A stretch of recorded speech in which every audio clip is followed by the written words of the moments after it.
Hi everyone, আবার একটা নতুন ভিডিও নিয়ে তোমাদের সাথে চলে এসেছি চিকেন কষার রেসিপি নিয়ে। পেঁয়াজ লঙ্কা কুচিয়ে নিয়েছি, টমেটো ক্যাপসিকাম কুচিয়ে নিয়েছি, আদা রসুনও বাটা হয়ে গেছে, সব মশলা আমি রেডি করে নিয়েছি। এখানে কড়াইয়ের মধ্যে সর্ষের তেল দিয়ে দিয়েছি।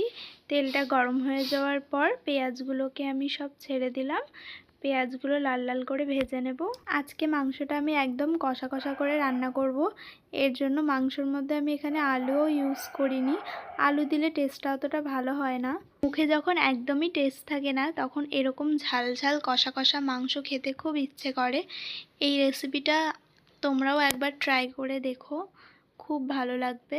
দেখো, তোমাদের সাথে কথা বলতে বলতে পেঁয়াজগুলো একদম আমার লাল লাল করে ভাজা হয়ে গেছে। এরপরে আমি চিকেনগুলো পেঁয়াজের মধ্যে দিয়ে দেব। মাংসটা এখানে আমি ভেজে নেব।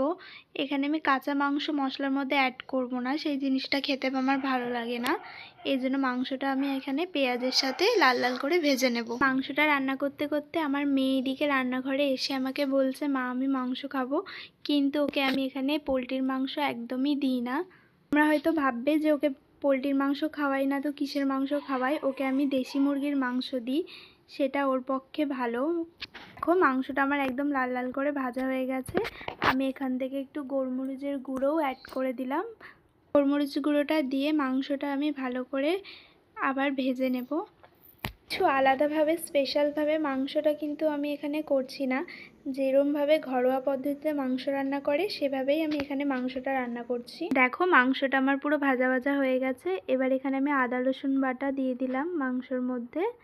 আদা রসুন বাটাটা লাল লাল দেখতে লাগছে কেন, এখানে কটা কাঁচা লঙ্কা লাল লাল আমি বেটে নিয়েছিলাম আদা রসুন বাটার সঙ্গে। তারপরে আমি দিয়ে দিলাম লঙ্কার গুঁড়ো 2 চামচ মতো, 2 চামচ হলুদ গুঁড়ো, 2 চামচ জিরে গুঁড়ো, স্বাদ অনুযায়ী লবণ দিয়ে দিয়েছি, মশলাগুলো দিয়ে দিয়েছিলাম। তারপরে এখানে কাশ্মীরি লঙ্কার গুঁড়ো ছিল আমার কাছে, কালারের জন্য আমি কাশ্মীরি লঙ্কার গুঁড়োটাও দিয়ে দিলাম।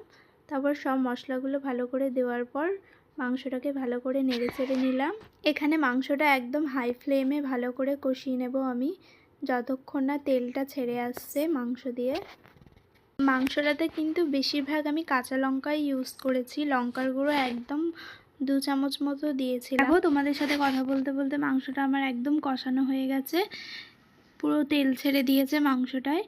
দেখো, কুচিয়ে রাখা টমেটো ক্যাপসিকাম সব এবার আমি দিয়ে দিলাম কষানোর পরে, দিয়ে আবারও ভালো করে মাংসটাকে আমি নেড়ে চেড়ে দেবো। ক্যাপসিকামটা কষানোর পর দিলাম কেন, ক্যাপসিকামটার গন্ধটা যাতে লাস্টে বেড়ায় ভালোভাবে, এই জন্যই ক্যাপসিকামটা আমার লাস্টে দেওয়া। দেখো, মাংসটা এবার পুরো আমার কষানো হয়ে গেছে। ওপর থেকে এবার একটু চিনি ছড়িয়ে দিলাম। চিনি দিয়ে ভালো করে নেড়ে চেড়ে 1 বাটি মতো জল এখানে আমি দিয়ে দিলাম মাংসর মধ্যে। 10 মিনিট ঢাকা দেওয়ার পর দেখো, ঢাকাটা খুলে আমার মাংসটা একদম সেদ্ধ হয়ে গেছে। কেন, কষানোর টাইমেই আমার হাফ মাংস সেদ্ধ হয়ে গেছিলো, এর জন্য বেশিক্ষণ ঢাকা দেওয়ার দরকার ছিল না, 10 মিনিট ঢাকা দিলেই হবে। দেখো, মাংসটার কি সুন্দর কালারটা চলে এসছে।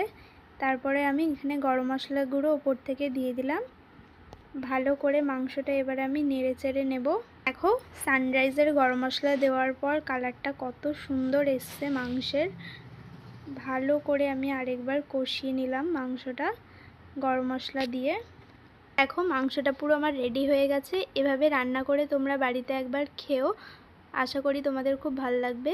ভিডিওটা কেমন লাগলো কমেন্টে জানিও। সবাই ভালো থেকো, সুস্থ থেকো। সবাইকে টাটা, আর মনে করে আমার চ্যানেলটাকে সাবস্ক্রাইব করে দিও।